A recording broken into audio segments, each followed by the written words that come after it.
Hello students, operating system के lecture number 3 में आपका स्वागत है। आज हम लोग ऑपरेटिंग सिस्टम में इस बात पर जिक्र करेंगे कि यूजर्स व्यू क्या होगा। एक पर्सनल यूजर अगर ऑपरेटिंग सिस्टम को देखता है या एक कंप्यूटर सिस्टम से अटैच्ड होता है तो आखिर उसका व्यू क्या होता है, वो क्या देखता है। सबसे पहले इस बोर्ड पर हमने दो अलग अलग ब्लॉक बना रखे हैं। पहले हम लोग देखेंगे कि इंटरनल आर्किटेक्चर एक सीपीयू का कैसा होता है।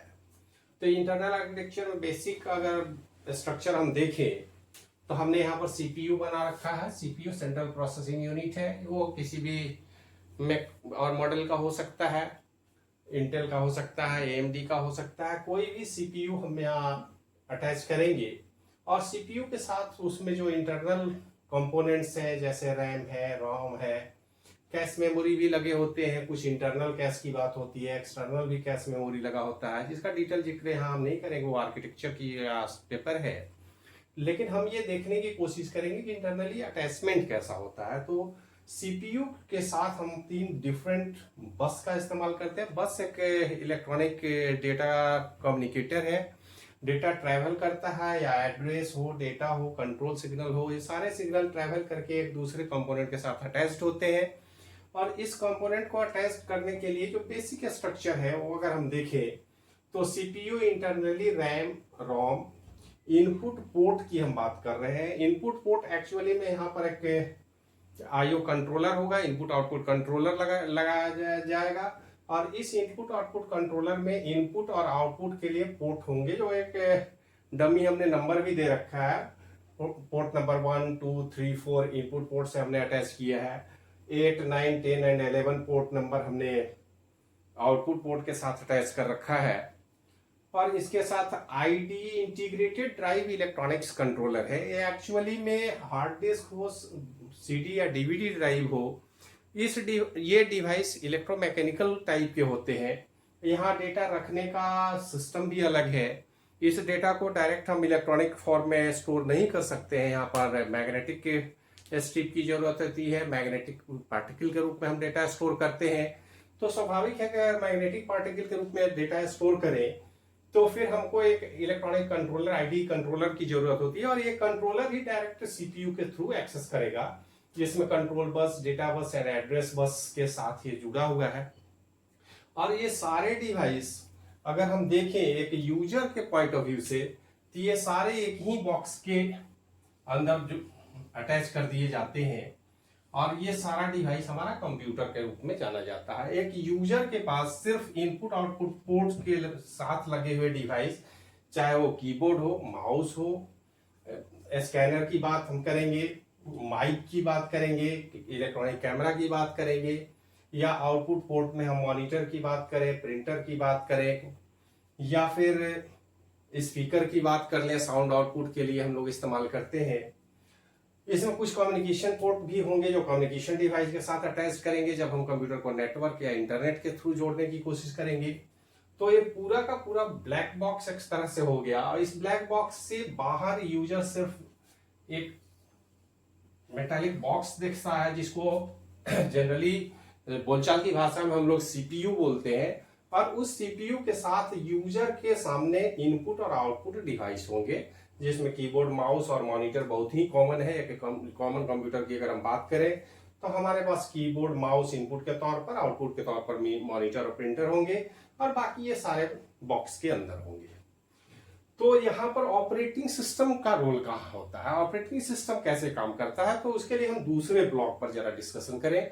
और दूसरे ब्लॉक में डिस्कशन करने में हमने देखिए यहाँ भी अलग अलग ब्लॉक बना रखा है। सबसे नीचे हमने बना रखा है फिजिकल डिवाइस। ये फिजिकल डिवाइस कंप्यूटर के हार्डवेयर है, जिसमें इलेक्ट्रिकल कंपोनेंट हो सकते हैं, इलेक्ट्रॉनिक कंपोनेंट हो सकते हैं, मैकेनिकल डिवाइसेस भी इसके साथ अटैच्ड होते हैं। जैसे अगर हम हार्ड डिस्क की बात करें या सीडी ड्राइव की बात करें तो उसमें स्टेपर मोटर लगे हुए हैं जो स्टेप बाय स्टेप रोटेट करते हैं, रीड राइट आर्म लगे हुए हैं। तो वो सारे मैकेनिकल डिवाइस है। इलेक्ट्रॉनिक सिग्नल है, डिफरेंट केबल्स है, तो पावर केबल लगे हुए हैं, पावर सिस्टम, इन सारे सिस्टम को हम जोड़ने के लिए इस्तेमाल करते हैं। वो सारे डिवाइस हमारे यहाँ फिजिकल कंपोनेंट है।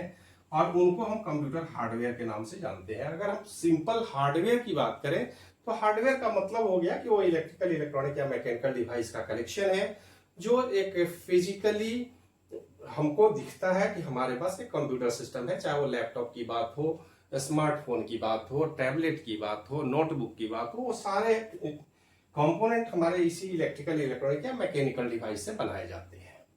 अब इस इलेक्ट्रिकल, मैकेनिकल, इलेक्ट्रॉनिक डिवाइस जो फिजिकल डिवाइस है जिनको हम कंप्यूटर का हार्डवेयर बोलते हैं, इस हार्डवेयर के साथ यूजर का इंटरेक्शन कैसे हो, यूजर की बात को हार्डवेयर तक कैसे पहुंचाई जाए।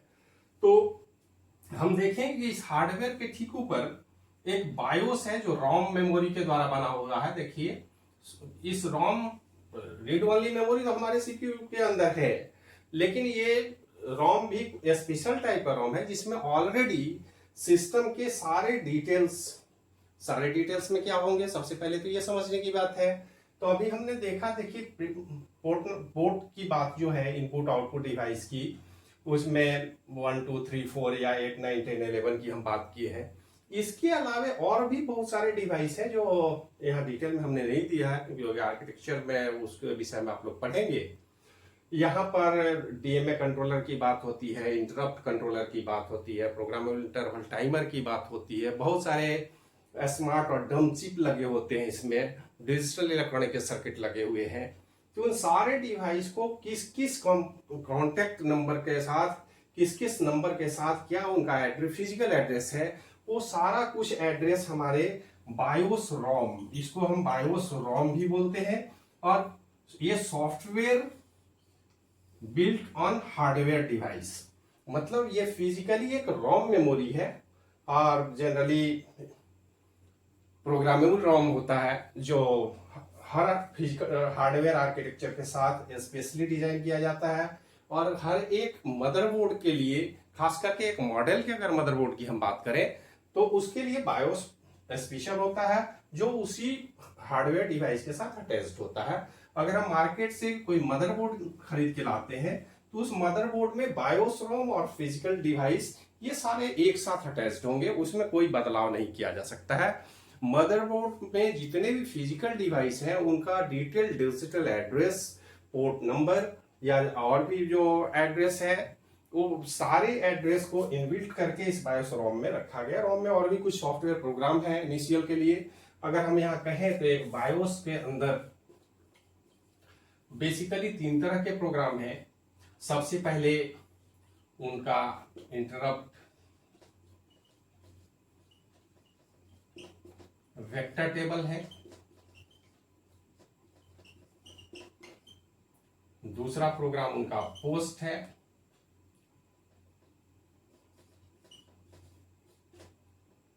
Post means program on self test. यही वो प्रोग्राम है जिसके द्वारा जब भी कंप्यूटर सिस्टम को हम ऑन करते हैं तो वो सबसे पहले अपने सारे रिसोर्स को एक स्टैंडर्ड प्रोसीजर के तहत बारी बारी से टेस्ट करता है। टेस्ट करने के बाद उसके स्टेटस को अपडेट करता है, कंप्यूटर सिस्टम को प्रोवाइड करता है कि ये सारे डिवाइस हमारे अटैच्ड हैं और बिल्कुल रेडी मोड में है काम करने के लिए। इसके बाद तीसरा जो है जिसको हम लोग बोलते हैं बूटस्ट्रैपिंग।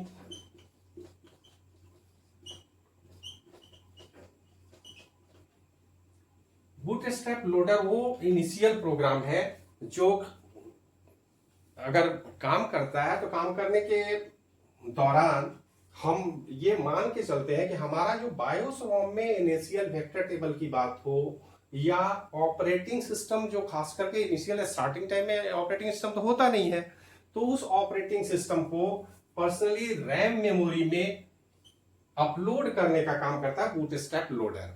और ये तीनों ही काम बायोस रोम के द्वारा किए जाते हैं। इसके अंदर एक प्रोग्राम है और ये सारे प्रोग्राम हार्डवेयर में परमानेंटली इसमें स्टोर कर दिए जाते हैं और ये कंप्यूटर के मदरबोर्ड के साथ साथ अटैच्ड होता है। इसलिए इस फॉर्मवेयर प्रोग्राम और हार्डवेयर प्रोग्राम दोनों मिला करके हमारा कंप्लीट हार्डवेयर तैयार होता है। हमारा सेंट्रल अगर हम कंप्यूटर सिस्टम की बात करें तो एक कंप्यूटर सिस्टम में हमारे पास हार्डवेयर, जनरली हम लोग प्रोनाउंस करते हैं हार्डवेयर, लेकिन हार्डवेयर के साथ बायोस रोम भी अटैच्ड होता है।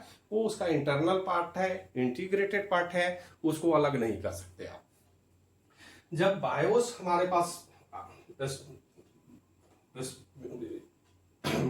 बायोस आसानी से जब काम करने लगता है, इसके बाद हमारा काम आगे बढ़ता है और तब हम बात करते हैं ऑपरेटिंग सिस्टम की। ऑपरेटिंग सिस्टम को बेसिकली अगर हम देखा जाए तो दो पार्ट में बांटते हैं। ऑपरेटिंग सिस्टम का लोअर पार्ट जो मशीन के बायोस से या फिजिकल डिवाइस से इंटरेक्ट करता है, उसका नाम हमने कर्नेल रखा है। कर्नेल वो पार्ट है ऑपरेटिंग सिस्टम जो इंटरनल लेवल पर है। लेवल 1 और 2 या 0 या 1 से हम डिसाइड कर सकते हैं, लेकिन lower level of operating system is known as kernel. Kernel store करता है एक्चुअल में, अगर हम एक जनरल लेमन कॉन्सेप्ट को ध्यान में रखें तो हम आसानी से कह सकते हैं कि कर्नल बायोस के साथ इंटरेक्ट करता है और सेल जो है हमारा वो यूजर के साथ इंटरेक्ट करता है। सेल और कर्नेल दोनों ही पार्ट सिस्टम सॉफ्टवेयर के पार्ट हैं। इसमें और भी बहुत कुछ है, अगले लेक्चर में और डिटेल हम लोग कॉन्सेंट्रेट करेंगे इस सेल और कर्नेल के अंदर कि कौन कौन से डिवाइस है और क्या क्या अटैच किए जाते हैं। तो सेल और कर्नेल को मिला करके हमारा बनता है ऑपरेटिंग सिस्टम। इस ऑपरेटिंग सिस्टम का क्या काम है, डिटेल कैसे काम करता है, इंटरेक्शन कैसे होता है, इस पर तो मेरा सब्जेक्ट ही है ऑपरेटिंग सिस्टम, जिस पर डिटेल आगे भी चर्चा हम लोग जारी रखेंगे। लेकिन इस ऑपरेटिंग सिस्टम को जरा गौर से देखें तो हमारे पास दो तीन कॉन्सेप्ट नजर आता है। अगर इस यूजर की हम बात करें तो इस यूजर के सामने कंप्यूटर का मतलब है बोर्ड से जुड़े हुए input output devices and central processing unit. लेकिन यहां पर यूजर की अगर हम बात करें तो यूजर ऑपरेटिंग सिस्टम के साथ डायरेक्ट इंटरेक्ट कर रहा है और ऑपरेटिंग सिस्टम पर डायरेक्ट इंटरेक्ट जिस पार्ट में किया जाता है उसको हम बोलते हैं सेल। सेल ऑपरेटिंग सिस्टम का एक्सटर्नल पार्ट है और जहां पर यूजर डायरेक्ट कोई भी कमांड सेल के थ्रू एग्जीक्यूट करा सकता है। जैसे अगर हम इनिशियल ऑपरेटिंग सिस्टम की बात करें, जिसमें सबसे popular operating system personal computer PC के साथ जो आया था माइक्रो प्रोसेसर के जमाने में, जब जो आया था वो माइक्रोसॉफ्ट ने बनाया था डिस्क ऑपरेटिंग सिस्टम डॉस। इस डॉस में कुछ ऐसे कमांड्स हैं जो डायरेक्ट सेल के थ्रू एग्जीक्यूट किए जा सकते थे। मतलब यूजर डायरेक्टली ऑपरेटिंग सिस्टम के साथ इंटरेक्ट कर सकता है या कर पाता है through cell unit. Cell unit का काम है यूजर से direct according to their demand, according to their commands, cell direct user से इंटरेक्ट कर सकता है और सेल फिर कर्नल से इंटरेक्ट करेगा, कर्नल बायोस के थ्रू फिजिकल डिवाइस पर जाएगा और फिजिकल डिवाइस से काम कराएगा और ठीक इसका रिवर्स डेटा का कम्युनिकेशन होगा और यूजर को उसका रिजल्ट मिलेगा। तो एक यूजर सेल से डायरेक्ट इंटरेक्ट कर सकता है थ्रू सेल, ऑपरेटिंग सिस्टम का पार्ट है। ऑपरेटिंग सिस्टम से डायरेक्ट इंटरेक्ट करने के लिए यूजर ऑथराइज्ड है और हमने ऑपरेटिंग सिस्टम इस तरह का प्रोविजन रखा है कि वो आसानी से सेल के थ्रू कांटेक्ट कर सकता है। लेकिन ऐसा नहीं है कि यूजर हर काम डायरेक्ट सेल या ऑपरेटिंग सिस्टम में ही कर सके। हमने यूजर को और भी लिबर्टी दी है, यूजर एप्लीकेशन प्रोग्राम के थ्रू भी ऑपरेटिंग सिस्टम से इंटरेक्ट कर सकता है। मतलब इस ऑपरेटिंग सिस्टम से या तो डायरेक्ट यूजर कमांड के थ्रू इंटरेक्ट कर सकता है, जिसको सीधे डॉस के केस में अगर हम बात करें तो कमांड लाइन इंटरफेस की बात होती है, सीधे कमांड हम ऑपरेटिंग सिस्टम को दे सकते हैं। या फिर कोई एप्लीकेशन प्रोग्राम सॉफ्टवेयर जिसको हम बोलते हैं, या लैंग्वेज पैकेज की बात अगर हम करें, अगर कोई एप्लीकेशन प्रोग्राम अगर हम बात करें, यहाँ पर पहले डॉस बेस्ड एप्लीकेशन में हम वर्ड स्टार की बात करते थे, डीबेस की बात करते थे, बेसिक लैंग्वेज यूज किया जाता था, लोगो, और इस तरह के बहुत सारे एप्लीकेशन थे जिनका इस्तेमाल हम करते थे। और ये सारे प्रोग्राम इसी कैटेगरी में एप्लीकेशन प्रोग्राम की कैटेगरी में आएंगे। और application program according to requirement ये सिस्टम कॉल के थ्रू सेल को डायरेक्ट कमांड दे सकता है। मतलब यदि एक यूजर, अब यूजर नंबर अगर देखिए, इस यूजर की बात हम करें, user 1 user 2, user 1 direct operating system को कमांड के थ्रू कंट्रोल कर रहा है, कमांड दे करके उसको ऑपरेट कर रहा है। जबकि इस यूजर 2 की हम बात करें तो यूजर 2 डायरेक्ट ऑपरेटिंग सिस्टम में कोई काम नहीं कर रहा है, वो अपने एप्लीकेशन के थ्रू ऑपरेटिंग सिस्टम की सर्विस को अवेल कर रहा है। अब जैसे हर एप्लीकेशन का अपना सिंटैक्स है, अपना डिजाइन है, यूजर इंटरफेस बनाए जाते हैं अब तो यूजर इंटरफेस के थ्रू यूजर अपने एप्लीकेशन के थ्रू डायरेक्ट सिस्टम को कॉल कर सकता है, ऑपरेटिंग सिस्टम को कॉल करके सर्विस ले सकता है।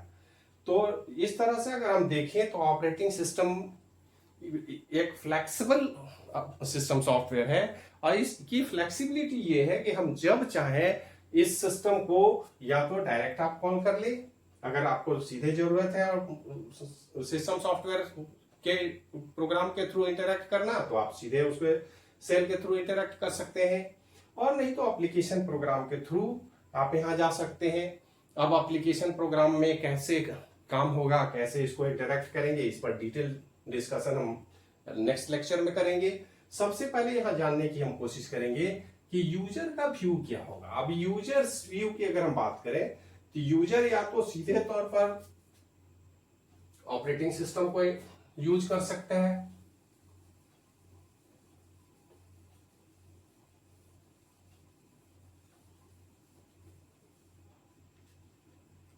User can directly control the operating system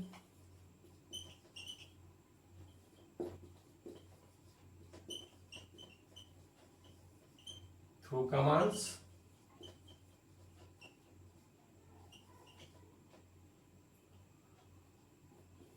or use system call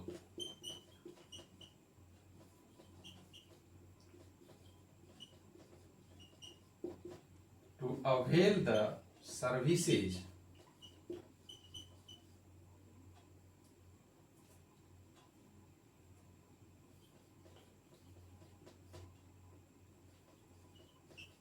available for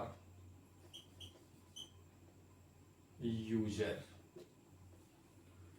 तो इस तरह से हम आसानी से देख सकते हैं कि हम चाहें तो ऑपरेटिंग सिस्टम को डायरेक्ट थ्रू कमांड कर सकते हैं। ये यूजर 1 की हम बात कर रहे हैं, यूजर 1 डायरेक्ट इसको कमांड के थ्रू, सेल कमांड के थ्रू काम करता है।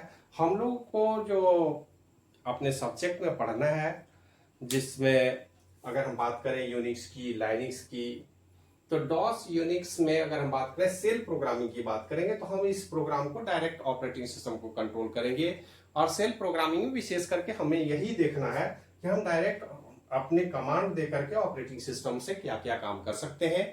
जबकि लार्ज स्केल पर आज के डेट में अगर ग्राफिकल यूजर इंटरफेस की हम बात करें तो उसमें यूजर डायरेक्ट ऑपरेटिंग सिस्टम को कंट्रोल नहीं करके अपने एप्लीकेशन प्रोग्राम का इस्तेमाल करता है, और ऑपरेटिंग सिस्टम के पास बहुत सारे सिस्टम कॉल हैं, और इन सिस्टम कॉल के विषय में आगे हम लोग डिटेल में डिस्कशन करेंगे। और ये system call finally operating system के साथ इंटरेक्ट करता है, और सिस्टम कॉल भी ऑपरेटिंग सिस्टम के सेल पार्ट से ही इंटरेक्ट करेगा। इसमें कर्नेल का कोई रोल नहीं है। कर्नल इंटरनल पार्ट है जो सीधे सीधे बायोस रोम या फिजिकल डिवाइस को कंट्रोल करता है। और एक सिस्टम तो बना हुआ है कि ऑपरेटिंग सिस्टम के यूजर हमेशा सेल से रिक्वेस्ट करेगा, सेल कर्नेल के पास जाएगा, कर्नेल बायोस के पास जाएगा, बायोस से फिजिकल डिवाइस को हम एक्सेस करते हैं। लेकिन ऐसी कोई जरूरत नहीं है, ये बाध्यता नहीं है। User can capable to interact with direct BIOS और फिजिकल डिवाइस थ्रू प्रोग्राम। लेकिन वो डिटेल प्रोग्रामिंग की बात होती है, सिस्टम लेवल प्रोग्रामिंग की। सी लैंग्वेज में हम मेमोरी को डायरेक्ट मैनेज कर सकते हैं।